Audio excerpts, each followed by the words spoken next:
What's up, people? My name is James Blissett, professional sports bettor, founder of Lucrative MMA, which is my handicapping service where I help people make money from betting on MMA.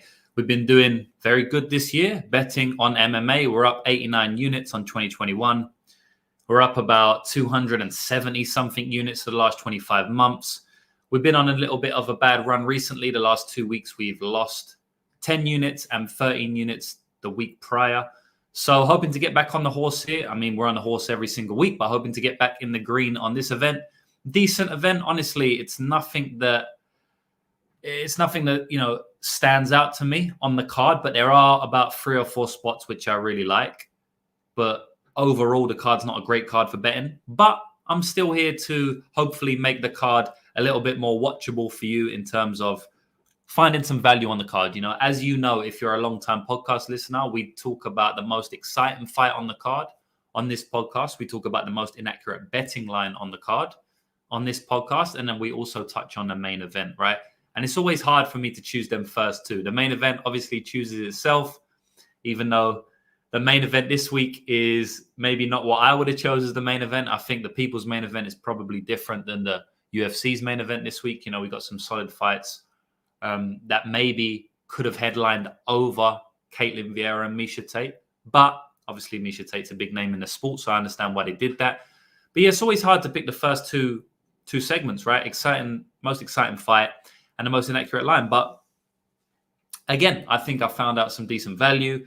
I think we're gonna cash this weekend. I think we got a few solid spots, and obviously I won't get into all of them on this podcast. I'm only going to be talking about the 3 segments. If you did want all my official bets, we have 5 money line plays at the moment, 2 prop bets, and I'm actually going to be adding 1 more prop bet this weekend. So if you want my plays, you can go to lucrativemma or all the links are in my bio to just see my results. For the last 25 months, I've been third-party tracked on betmma.tips, so I cannot fake my record. You can check every single bet I've ever made in the last 25 months, and I've been betting for over 10 years. So without further ado, we will get into it. We will talk about the most exciting fight on the card. Now, my mic was playing up. That's why I'm a little bit late today. If you guys can't hear me properly, please let me know. If the microphone is not catching my audio crisp and clearly, let me know in the chat and I will address that. I'll try and fix it. If anybody's in the chat, hit me up also. Say hello, ask me questions. I won't answer them right now. I want to get to the end of the podcast. And then, as always, I'll do a little Q&A session. I have got my mug on me for everybody watching live. You know, I know a lot of people listen to this after the fact on Spotify, Google Play, Apple Podcast. But anybody watching live, I got my mug. You can get one of these from Z's MMA on Twitter. I just shoot him a DM. These are pretty solid mugs, odds mug. Someone hit me up earlier and said,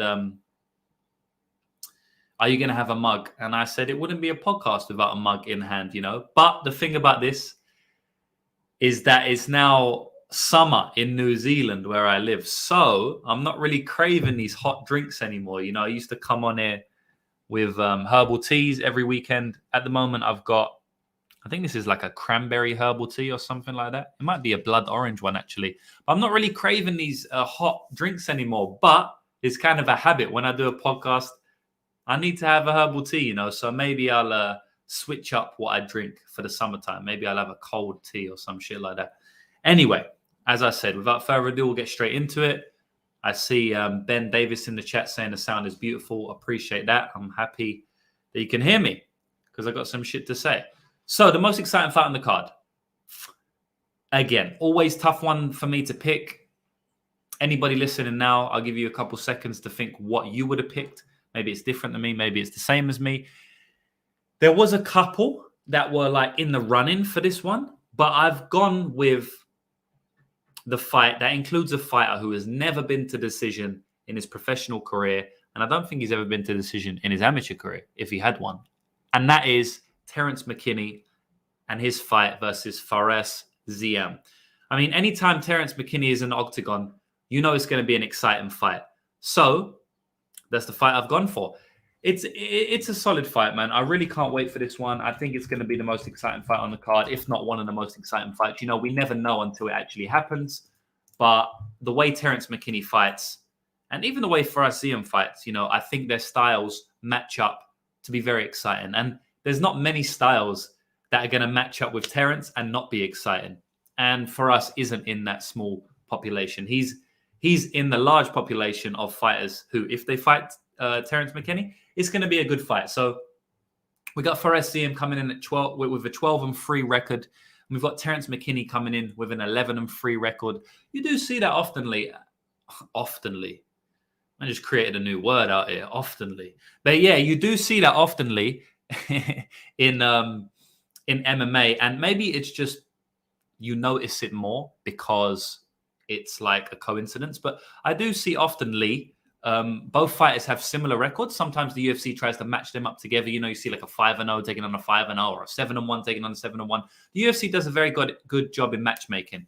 Obviously, when you get fighters who are experienced in the game, they're just never going to have the same records, right? Because the records are so vast. They've had 40 fights. So the longer they've been fighting for, the less chance the records can be the same because more things can happen over the number of fights they've had. If I've only had 4 fights and you've only had 4 fights, good chance we're both going to be 4-0. But if you've had 40 fights and I've had 40 fights, probably someone's going to be 31-9 and the other person's going to be like, 38-2 or something. So you understand what I mean? But yeah, I see that quite often. I don't know if it's a coincidence or it's probably the UFC do try and match up, people with the same experience. So I wouldn't say it's a coincidence.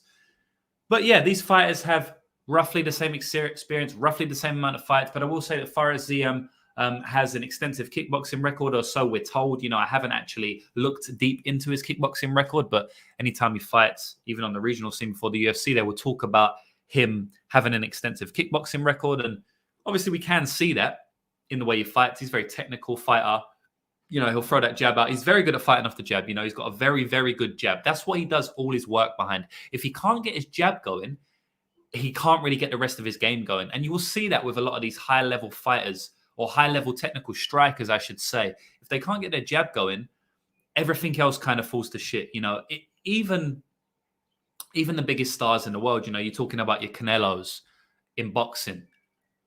You're talking about your Usyks, your Tyson Furies, and you go to kickboxing or Muay Thai.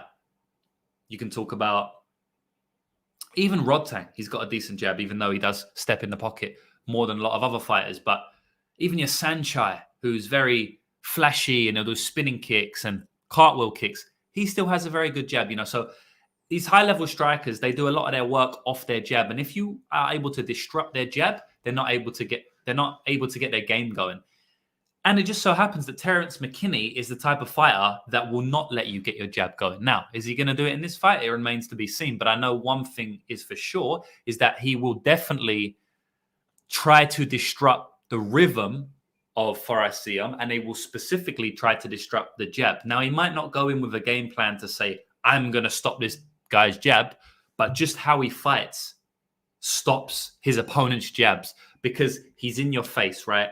If someone is in boxing range, in the pocket, very close to you, you can't get your jab going. With a jab, you need to extend. You can't extend if someone is right next to you, right? Because you try to extend, but they're right there. You can't get your jab going. A jab is a range finder, keeps you on the edge of the range, and then you build your attack off that. Terence McKinney is a range crasher. The dude runs into the pocket, puts it on his opponent.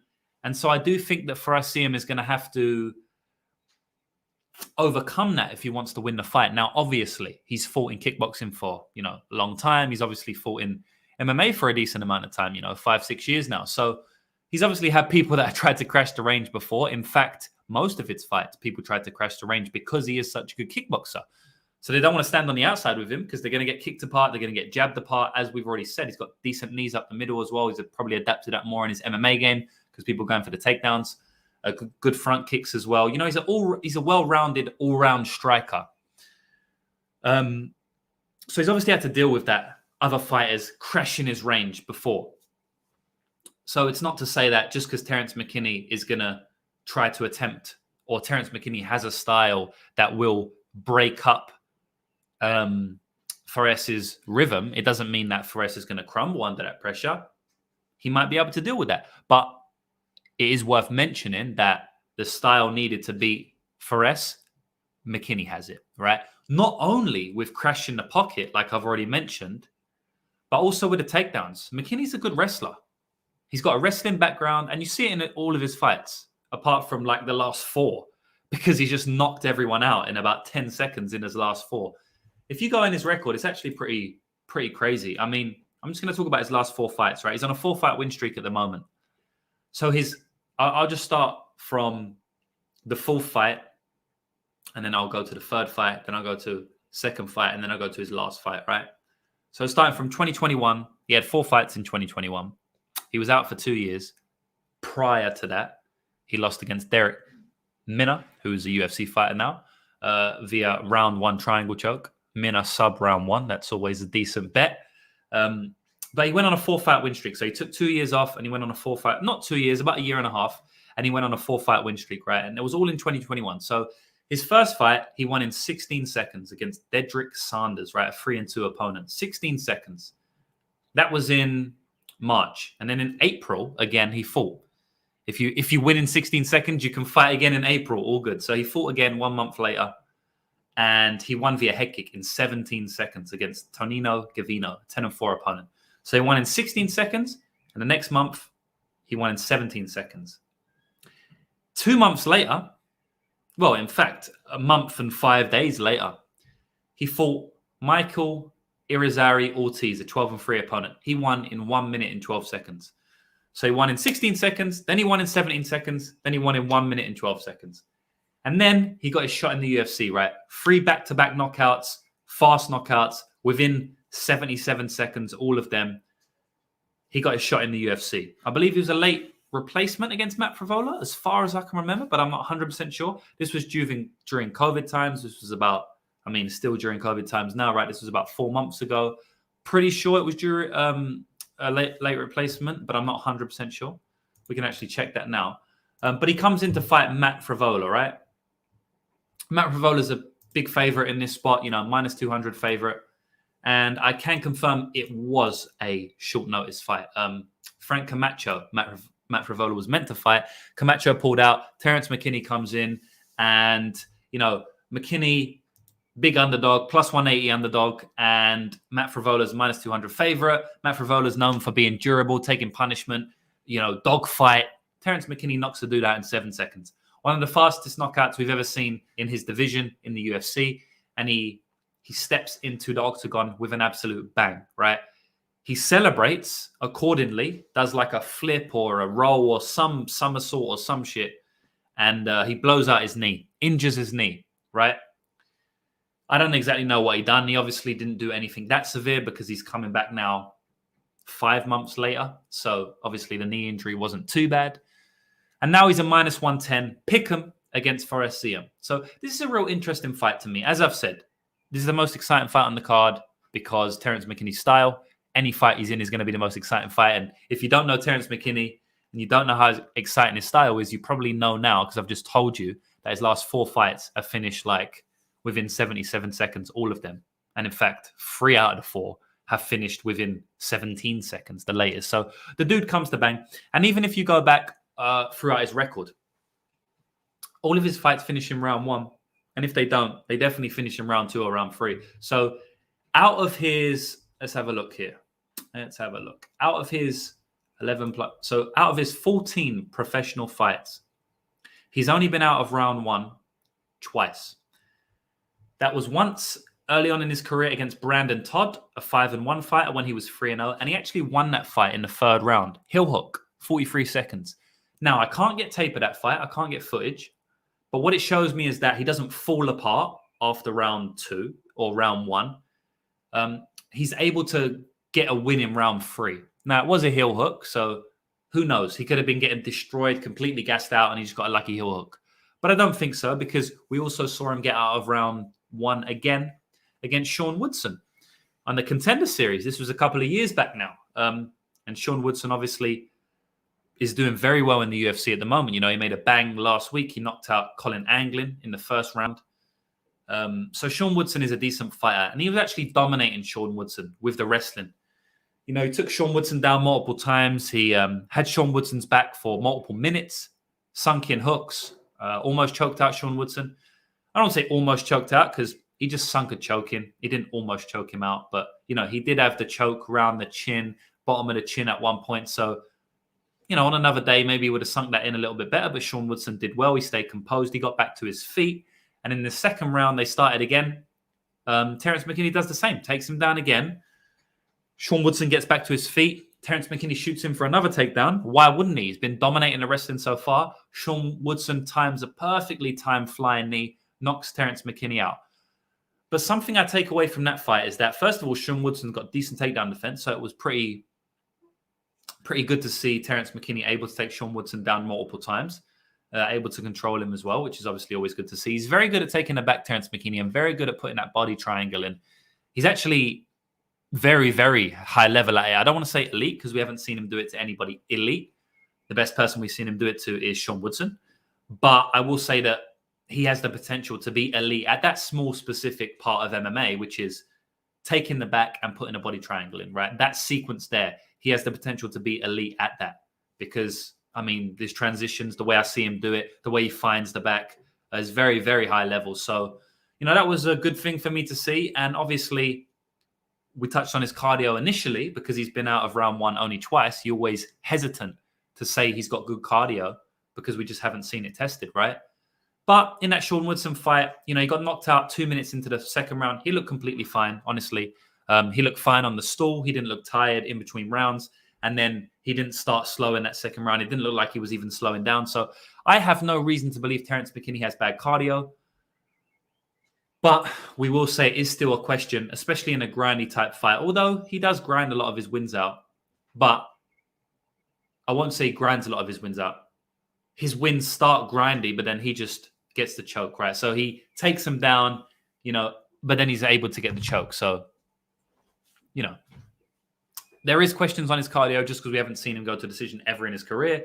But I'm pretty comfortable in saying that he has shown me nothing to think that he has poor cardio, right? So I wanted to address the cardio issue because obviously if the dude's never been out of round one, well, twice, then there's always a question on his cardio, right? And especially the way he fights. The guy fights like an absolute maniac. He comes out like a lunatic, tries to take you down, tries to knock you out. So also, a lot of times, them fighters, they end up gassing out. But I just wanted to address the cardio. I don't have too much of a concern on his cardio, although it is still a question mark, right?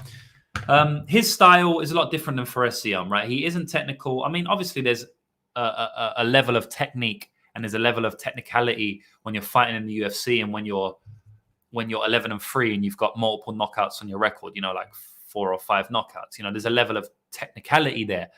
But compared to Fares Ziam, it's non-existent. Fares Ziam is very technical, as I said, likes to fight behind his jab, 1-2 straight, kicks up the middle, knees up the middle, front kicks, leg kicks. Whereas Terrence McKinney is kind of a nutter. He just goes crazy, heavy shots in the pocket. He's got a very good 1-2. He's very sharp and fast with his striking. But I will say that doesn't like just because your striking is fast, sharp, and crisp, it doesn't mean you're technical. People often, and I see this all the time, people often equate the two, but it's not correct. Now, most of the time, if someone has fast, crisp, sharp striking, they are also technical because they've spent many, many years in the striking realm, right? Otherwise, their strikes wouldn't be fast, crisp, and and sharp, right? But I did want to make that difference because a lot of people do equate that, and it's not always the case. Sometimes someone can have good striking technique, good striking mechanics, but they're not very technical in the way they fight, right? They don't pick apart their opponent. They don't measure range too much. They just have very good looking, very aesthetic strikes, good hooks. They keep their hands up, good balance in their striking. Doesn't always mean they're technical. Terrence McKinney is kind of on that, it's kind of the rare population of fighter that is actually in that bracket for me. Now, we've hardly ever fucking seen the guy strike, so I can't talk too much about his striking, right? Every fight ends within 30 seconds. He goes to the wrestling 80% of his fights, so we haven't seen him strike. But from what I can see, it seems like his striking has very good technique, but he's not very technical with it. So he doesn't set it up that well. He crashes the pocket pretty bad, to be honest. I mean, he's there to be hit, in my opinion. Doesn't find range too much, but his technique in his striking is very good. So his center of balance, his center of gravity is very solid. His striking is very straight.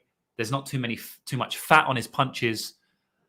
So this is an important distinction you need to make, and obviously this distinction only is able to be made if you are a good analysis of striking, and you know about technical striking. So yeah, Terrence McKinney, very fast, sharp striker, but not so technical. Now ZM on the other hand, very technical. So this is going to be an interesting battle for me. I'm going to conclude this by firstly touching on Fares Ziem's fights in the UFC. So Fares Ziem is a striker, like I've told you, right? He's a kickboxer, former kickboxer. So the way to beat this guy is to take him down. Of course, you can outstrike him. He's not the best striker of all time. I'm sure there's strikers in his division that would outstrike him. You know, you put him up against someone like Brad Riddell, I'd probably take Brad Riddell there.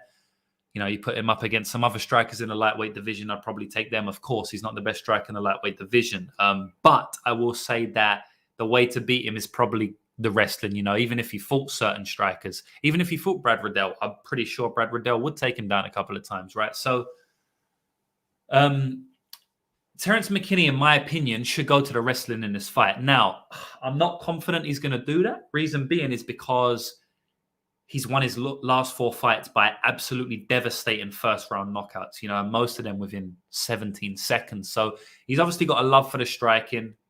He's obviously fallen in love with his hands. You can't not.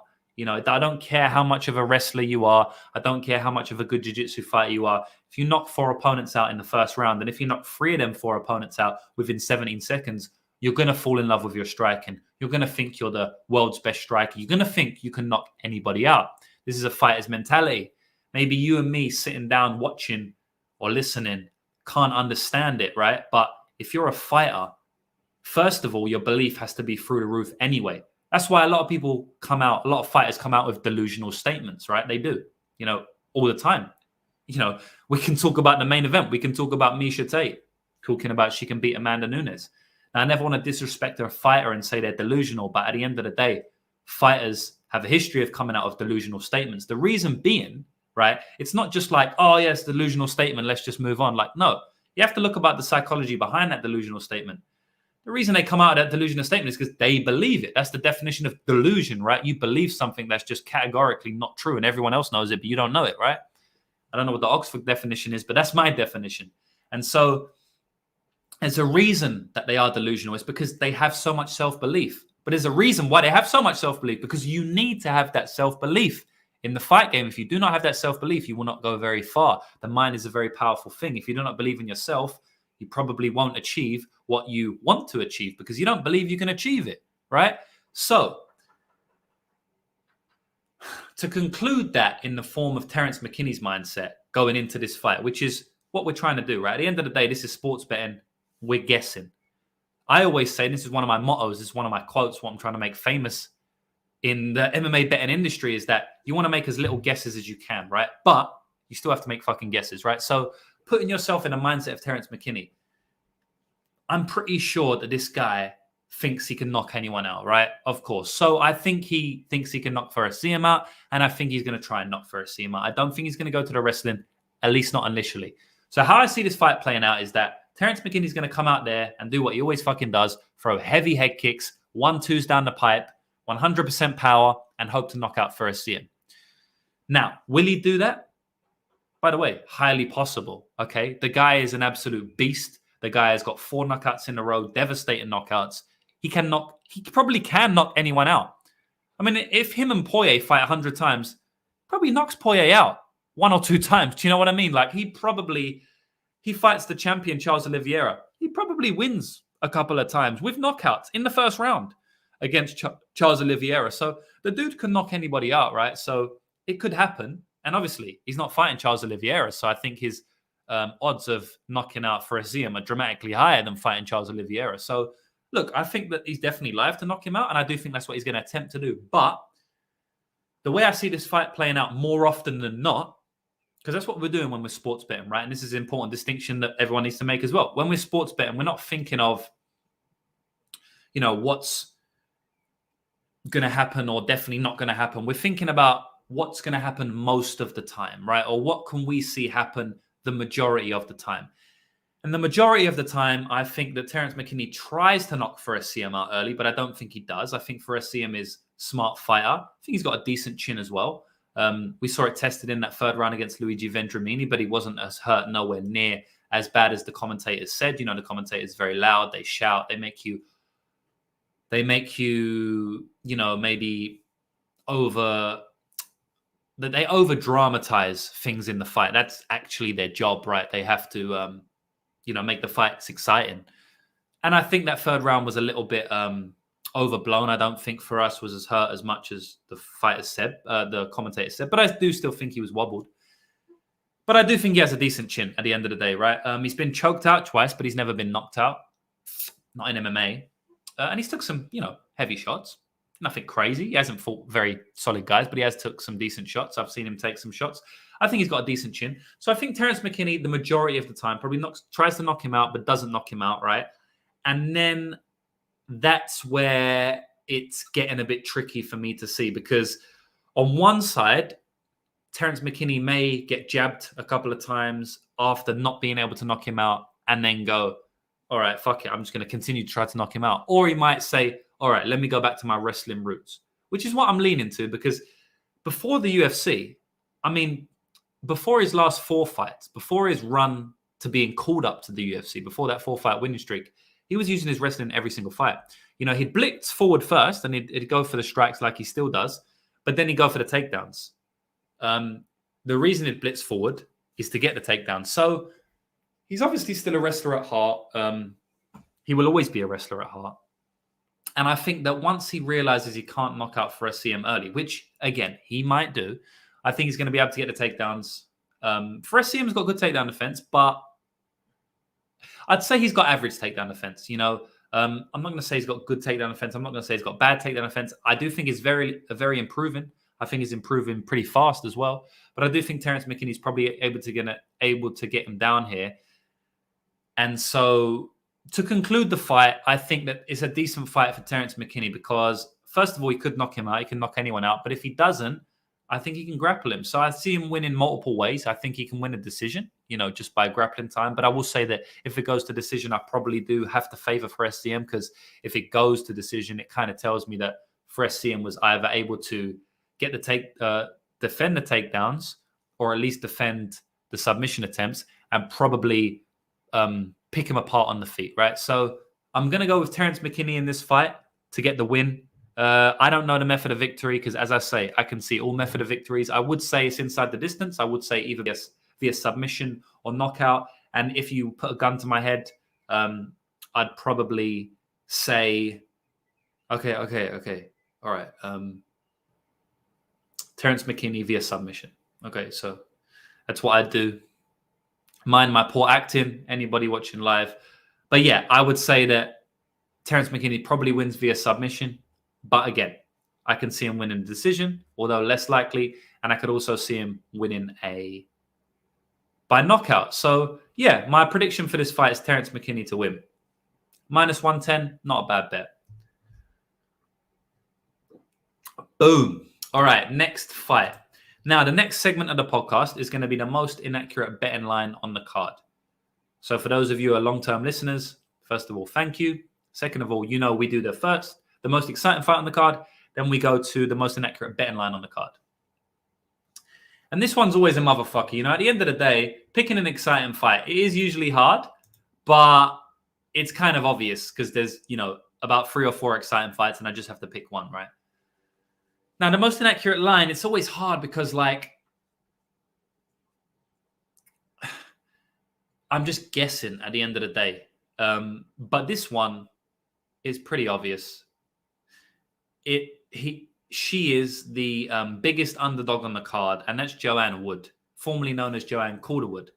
She married her coach, John Wood, so now she's called Joanne Wood, which is really strange, right?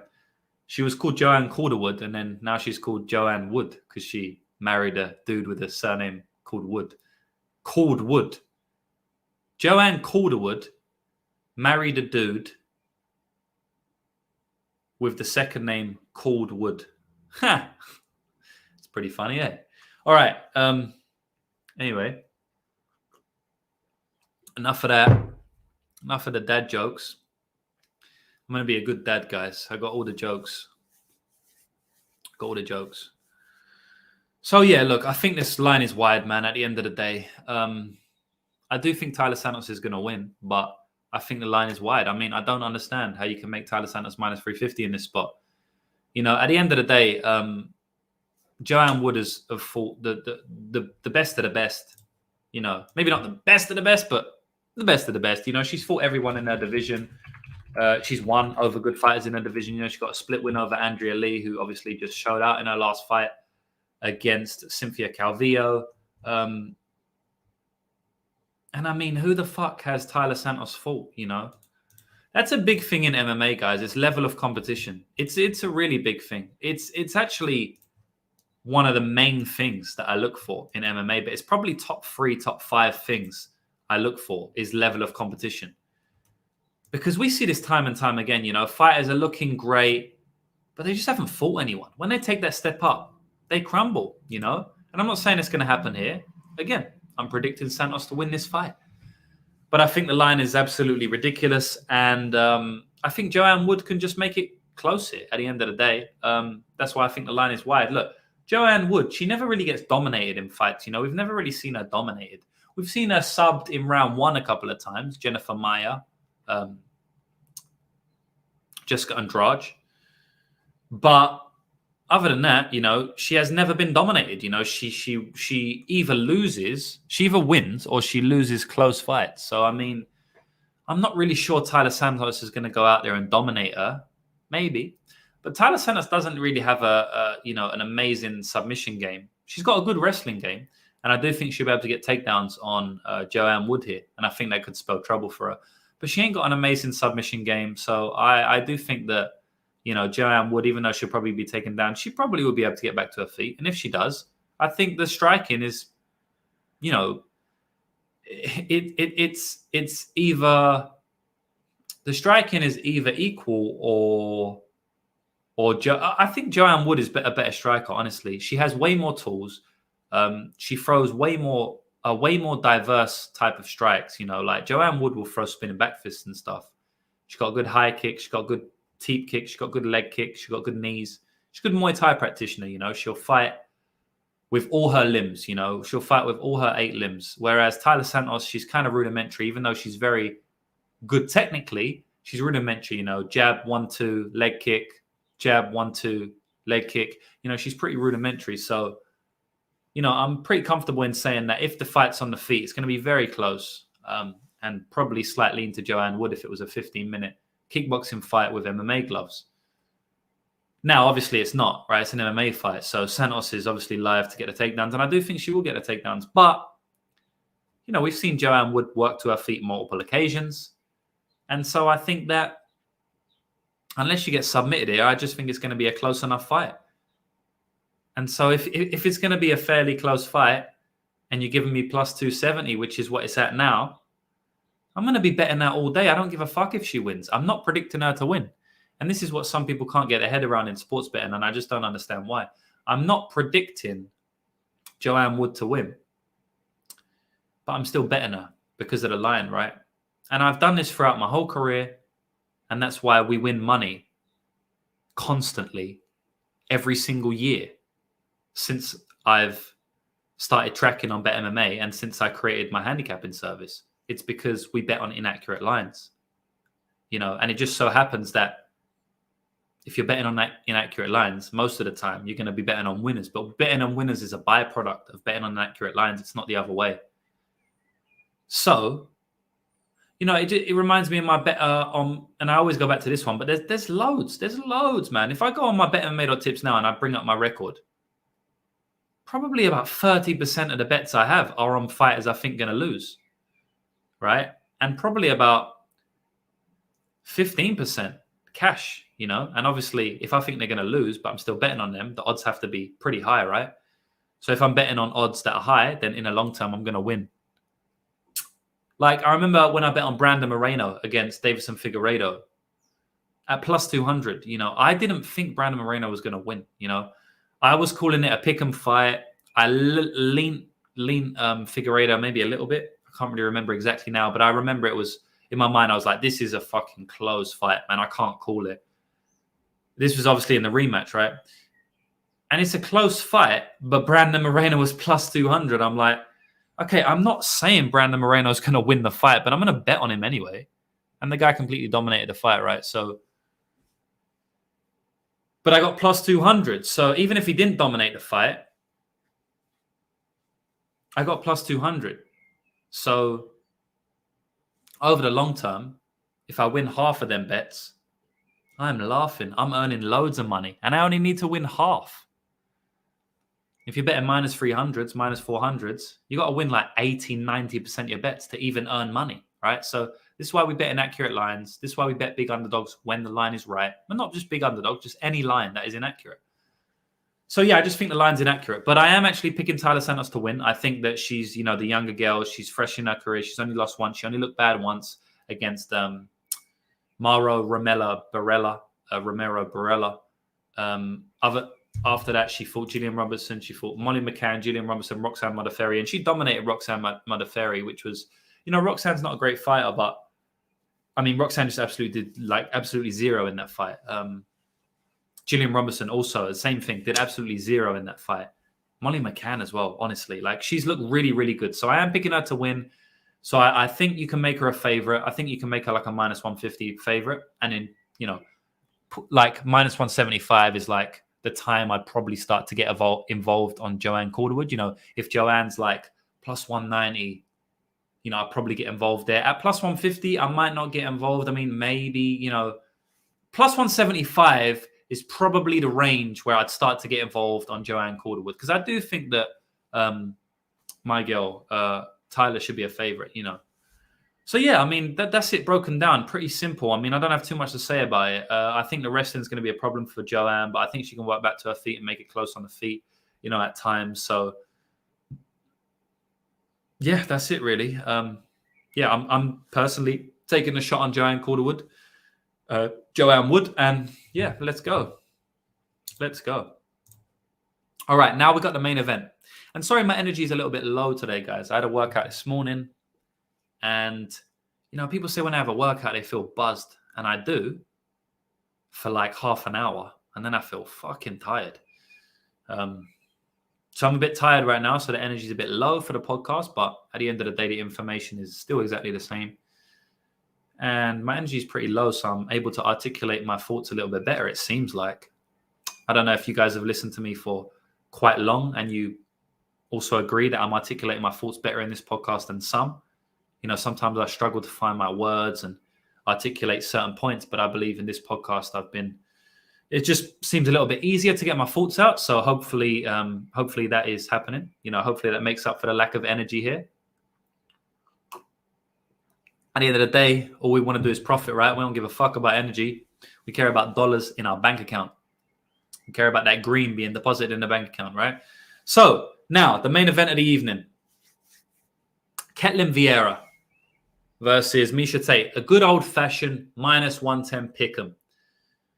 We do love a pick'em. I love a pick'em. Honestly, it seems like when these pick'ems happen, it's harder for me to predict than like any other line. Even like minus 150, plus 140. Usually I bet on. Usually I'm more confident in like the plus 140s than I am in the minus 110s a lot of the time. I mean, I don't know if this is just a coincidence, recency bias, or what's the word? Confirmation bias. But it just seems like anytime I see a minus 110 line, most of the time I'm like, fuck yeah, I don't know. It deserves to be minus 110. It's minus 110 for a reason, right? Because no one fucking knows what's going to happen. Minus 110 means the bookies are saying, yeah, we don't know. And the market is also saying, yeah, we also don't know, because if it's still minus 110 by fight time, that means the market does not fucking know. Unless one fighter open up a massive favorite and the steam come in on that fighter. But you get what I'm trying to say, right? Minus 110, it's like, yeah, we just don't fucking know. So, anyway, This is a tough fight to call, man. Yeah, as I say, it's minus 110, but Ketlen is a favorite on some books, minus 120. I'm seeing the worst price, minus 120. And in seeds, you can get Miesha Tate plus 100. But it's basically a minus 110 to pick them across the board. And I understand why. Miesha Tate came back in her last fight and looked career best, to be honest. Now, what do we take away from that? Maybe not too much, because she was fighting a retiring fighter who's retired from the sport now, who was also 44 years old, Marion Renault. Now, embarrassingly, I bet on Marion Renault there. Miesha Tate had been away for 5 years, and I don't regret the bet. Obviously, I regret the bet because it lost in that black and white term. But again, I never look at singular outcomes. Actually, I always look at singular outcomes. But how am I going to articulate this? I guess I don't regret the bet in that sense, because Miesha had been off for 5 years, and fading someone coming off a 5-year break, like I faded Nick Diaz quite heavily in his last fight, 3 units on Robbie Lawler. Robbie Lawler in round 1 plus 900. The reason I, fade fighters coming off massive layoffs where they haven't been in the sport, not fighters coming off injuries who are still involved in the sport, but fighters like Miesha Tate, who was working a desk job for one championship for many years, who had a baby, who had plastic surgery, I will always fade these fighters. Now, it didn't turn out well in that last fight, but I will happily do that until I die, right? So no regrets on that one, but it looked absolutely terrible because she got dominated, and I'm talking about Renault. Miesha Tate come back and obviously dominated that fight, and actually impressed me, I didn't think she looked that good. I thought her timing would be off, and not even timing. I just thought that when she got cracked a couple of times, she might break, because of all the reasons. And I won't break down that fight. We're breaking down this fight. But I will say that she impressed me there, not only with the way she come back, but just also with her striking, because her striking was clearly improved there. And people need to recognize that, because I know a lot of people are betting Ketlen Viera this week, and I understand why. I completely understand why. And after the fight, a lot of people are saying that, I don't think Miesha improved. Renault just looked bad. I think it's silly to say Miesha hasn't improved her striking. I think it's pretty clear. I went back and watched the Liz Carmouche fight just because I felt some potential similarities in this fight. Liz Carmouche it was Liz Carmouche versus Miesha Tate. Now, this was in 2014 or 2016. It was a long, I think 2014, long time ago, right? I didn't watch her most recent fights before the break, like Amanda Nunes. I didn't watch that fight, right? But I mean, her striking in the Renault fight and in the Carmouche fight was dramatically different. I mean, much better striker. Now, that was a long time ago, and she still fought many fights after the Carmouche fight. Up until the Nunes fight and the Carmouche fight, there was a lot of fights in between. So maybe in the Nunes fight, her striking was exactly the same as the Renault fight, but I highly doubt it. I highly doubt it. It's pretty clear to me that she's improved her striking. I mean, she constantly talks about her striking being improved. So she's obviously been working on it. Otherwise, she wouldn't be talking about it. And I can see it in the last fight. Now, it's not the way she was landed. It's not because she was doing damage to Renault. It's just it's hard to tell unless you can analyze striking very well. And a lot of people can't. But just the way she throws her strikes, the mechanics behind it, the tension in her strikes, the fluidity in her strikes, even her range control, her jab was looking pretty good. Her 1-2 was looking decent. She just looked a lot crisper, a lot cleaner to me, right? Now, that was against Marion Renault also.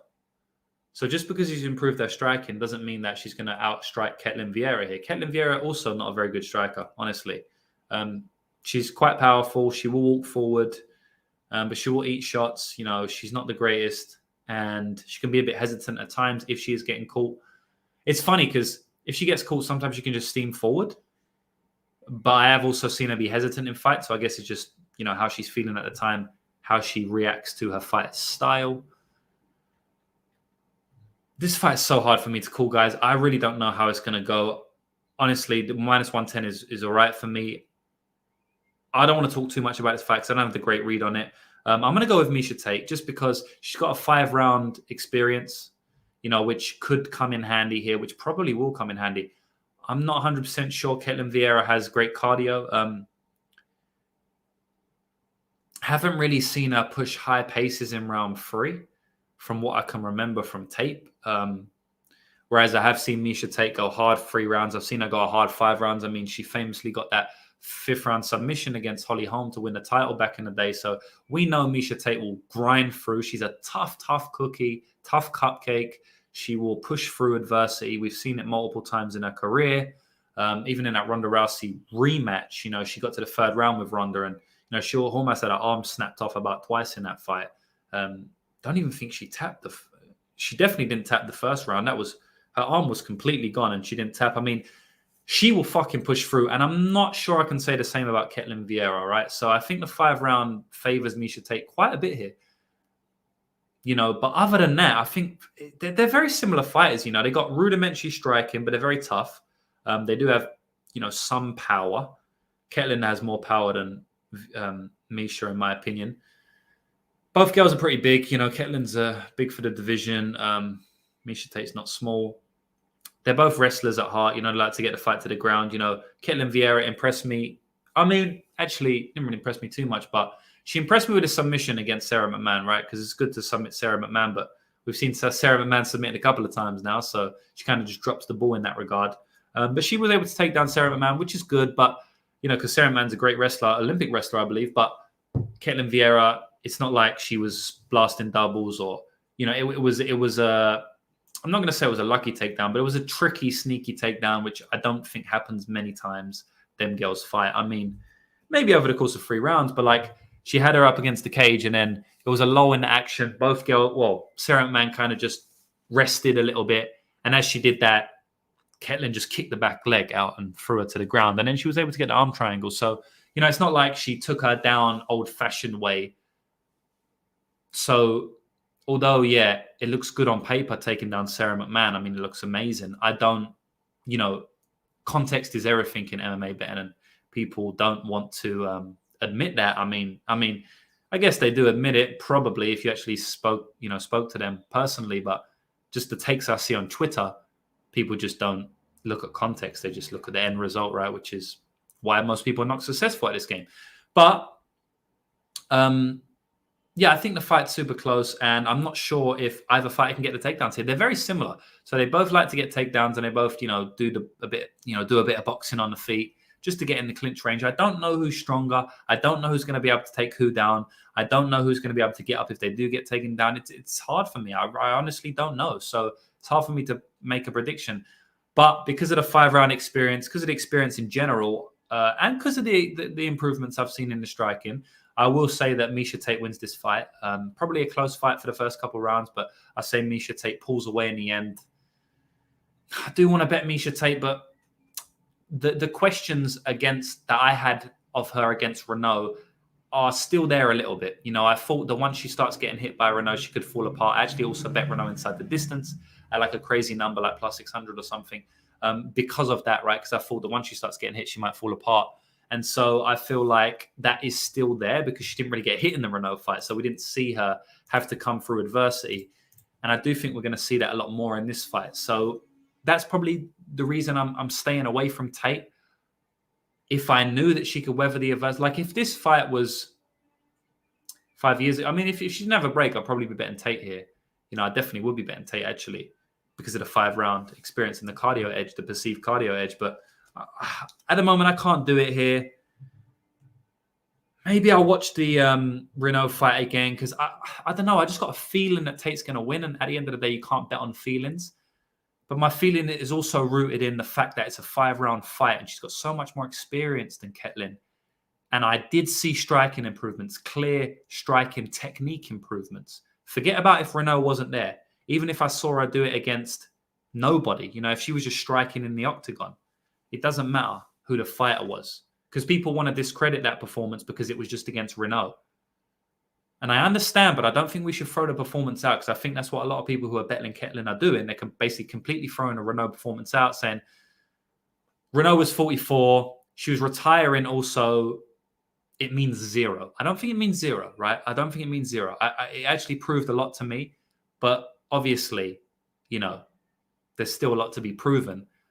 But I would just be careful in saying that the performance is a complete wash, because I do think that's what a lot of people are doing who are betting Ketlen, because I have seen quite a few people on Ketlen this weekend. So, yeah, I do want to bet Miesha, and I might bet Miesha. I might go back and watch that Renault fight again, but I remember watching it, and she did get caught a couple of times, and I was like, if she gets caught by a Ketlen, but then the cardio, at the end of the day, is Ketlen really going to stop her? Maybe. Has Miesha even ever been subbed, apart from her fights with Ronda Rousey? She got subbed by Amanda Nunes, but, she got absolutely butchered by Amanda Nunes on the feet. It wasn't really a sub. It was a club and sub, which is not the same category. Club and sub is not the same category as submission, right? So, let me just see her losses. Sarah Kaufman decision.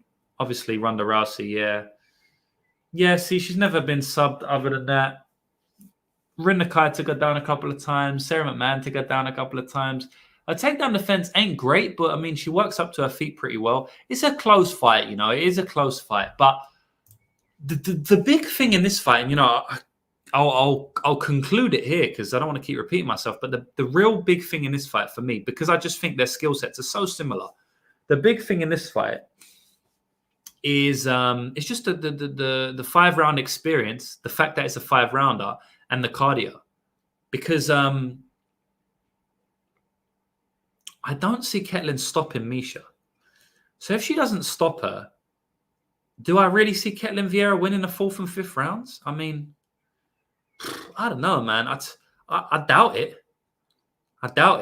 I'm probably going to go back and watch a lot of 3rd rounds of Ketlen Viera. I want to see what pace she's pushing in the 3rd round. Because I remember in that Yana Kunitskaya fight, Yana was just going crazy in the 3rd round, and she was just holding on for dear life. It looked like she was pretty tired. So I think after this podcast, I'm going to go back and watch some of the 3rd rounds of Viera fights and really see if I think that she can win the 4th and 5th rounds against Tate. Because if I don't think so, Tate is an auto bet, right? Because that means all she needs to do is win one of the first 3, which highly possible,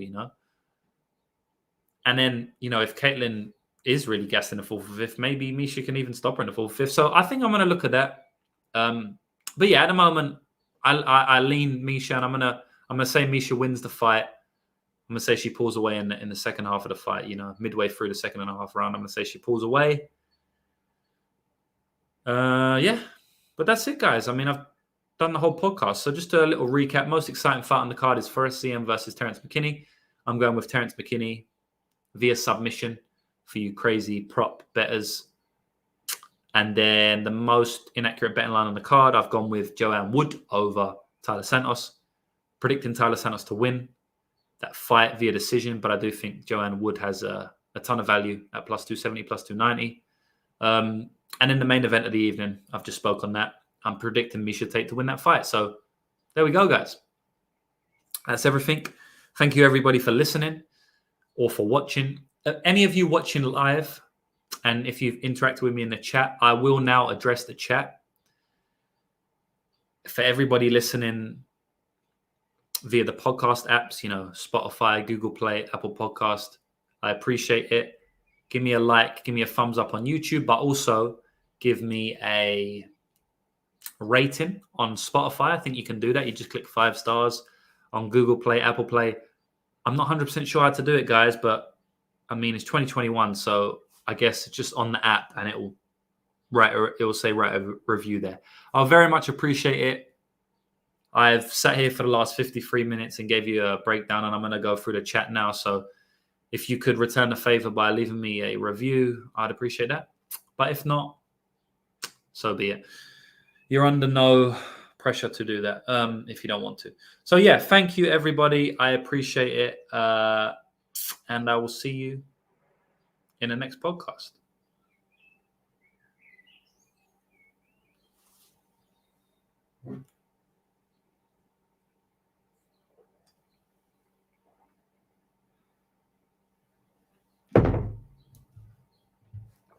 All right. Here we go, guys. I'm going to address the chat now. Fuck, I'm so tired. Now I can take off my podcast face, right? I don't really have podcast face, to be honest. This is me, but I'm real tired. All right, Rob Grief. He's saying, will you be doing a podcast solely devoted to Ortiz Martin? Huge fight. Of course. Of course. I'm actually going to do a fight week countdown to that. So every day on fight week. So Monday, I'm going to be delving into the career of Charles Martin, the astute career, his run to become world champion, his mega fight against Anthony Joshua, that war.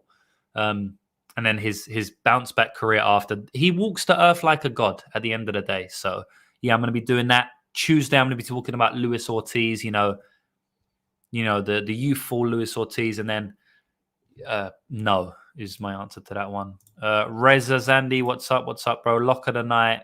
I don't know, bro. That means my most confident bet of the night. I don't know, man. I don't know, bro. Yox 13, probably Zia McKinney. Yes, it was. Short notice, yeah. Is there still tyranny in New Zealand? Yes, we're locked down at the moment. We've been locked down for the last 3 months. All I want to do is go to the gym and go to restaurants and live a normal life, but not allowed to do that right now. Don't want to talk about that, to be honest. Jay Quinn, who's on short notice? We was talking about, you obviously come into the podcast late and you're talking about this comment here. Look at this, bro. What's the word? Sherlock. I'm being a Sherlock out here. No one short noticed this card, or there might be, I don't know, but we wasn't talking about that. We was talking about another fight that happened prior. We was talking about Terrence McKinney against Matt Pravola. He came in as short notice replacement. Calderwood is saying here, Calderwood Ward. Yeah, Santos is on all your parlays. Good luck, mate. Do you have a method for determining accuracy of a line or just a gut feeling? No, obviously it's not a gut feeling. What I do is I cap every fight. I watch every fight. I research every fight. And then whatever I think is the most inaccurate line. That's it. Probably due to increased blood flow to the brain post-exercise. What, is that why So that's why I feel tired? Or that's why I feel lively for the first half hour? Nick Alexander, imagine Ketlen versus Marion. Yeah. Are you saying she would dominate her? I mean, she definitely would. BP, early prediction on Cody versus Kai Kara France. I don't really do early predictions because, honestly, 80% of the time when I watch tape, my prediction changes anyway, or the way I see the fight changes a lot. So, I don't know. Cody Kai Kara France is from Auckland, so definitely going to stick with my boy right here. Ask me when I do tape. Cape versus Ilgalas. Probably Cape. Let's get back in the winning column. Thanks for the live stream. 100%. That's what we aim to do. We need to finish the year off big, just like we started it, and continue to do every single month up until November. So, yes, back in the finish. Rob Grief. Thanks, James. Serious question. I thought we might see a Sean Brady bet from you.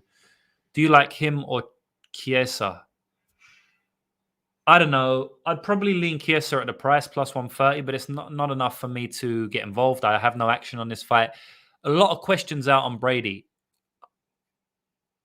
I don't really like the Brady bets just because I don't think you can be confident he stops takedowns here. I've not seen anything that will tell me that he definitely stops takedowns.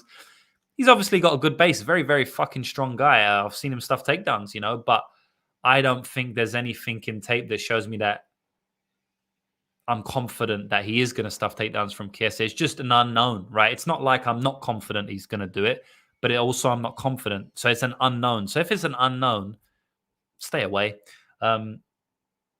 If anything, I'd be taking a shot at Chiesa, at plus 130, plus 140, but I'm not. Calderwood and Chiesa both by decision parlay. Good luck, bro. BP, prediction for Fiziev, Rizal. Seems everyone caught up on a cardio shift. Yeah, I don't know, man.